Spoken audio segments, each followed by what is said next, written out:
இதெல்லாம் வந்து இப்போ தான் ரெடி ஆகிட்டு இருக்கு பாருங்கள். இது வந்து இன்னொன்று. ஸோ வந்து இன்னும் கொஞ்ச நாளில் வந்து இதெல்லாம் ரெடி ஆகும். தூக்க முடியலையா அப்பா.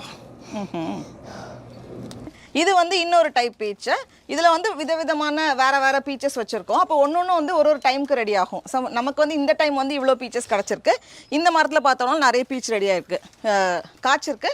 இன்னும் கொஞ்ச நாளில் வந்து இது ரெடி ஆகும். அப்போ வந்து நமக்கு ஒரு 2 மாதத்துக்கு வந்து பீச்சுக்கு நிறைய பஞ்சமே இருக்காது, நிறைய கிடைக்கும். This is my covering spot from the ஆமாம், இன்றைக்கி லேசாக மழை பெய்யுது, மழைக்கு ஒதுங்கி இருக்காங்க. அப்புறம் இந்த வருஷம் க்ரீன் ஹவுஸை கம்ப்ளீட் பண்ணிட்டோம். இதுக்கு வந்து ஒரு கதவு மாட்டியிருந்தோம் பாருங்கள், எல்லாம் டேப் போட்டு தான் ஒட்டி வச்சுருந்தோம்.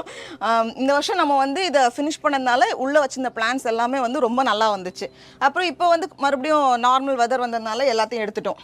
எல்லாத்தையும் எடுத்துட்டோம்னா கதவை எடுத்துட்டோம், சைடில் 2 பேனல் எடுத்துட்டோம். எல்லாம் ரொம்ப சூடாயிடுச்சுன்னா உள்ளே இருக்கிற செடி வந்து இதாகிரும்ல, அதனால காற்று போகிறதுக்காக இந்த மாதிரி பண்ணியிருக்கோம். உள்ளே வந்து ஃபுல்லாக நம்மளோட இதுதான் சீத்தாப்பழ செடி. எப்படா காய்க்கும்னு வெயிட் பண்ணிட்டு இருக்கேன். அதில் நிறைய பூ வந்திருக்கு பாருங்க, நிறைய பூ வந்திருக்கு. என்னடா இந்த சைடில் வந்து நம்ம பறவைகளுக்கு போடுற சன்ஃப்ளவர் செடியிலேருந்து விழுந்த விதையிலேருந்து முளைச்சது தான் இதெல்லாம். நிறைய பூ வந்துருந்தது. இது வந்து ஒரு தடவை வந்து கோதுமை வளர்க்கலாம் அப்படின்னு சொல்லிட்டு போட்டோம். அதுலேருந்து மீதியில்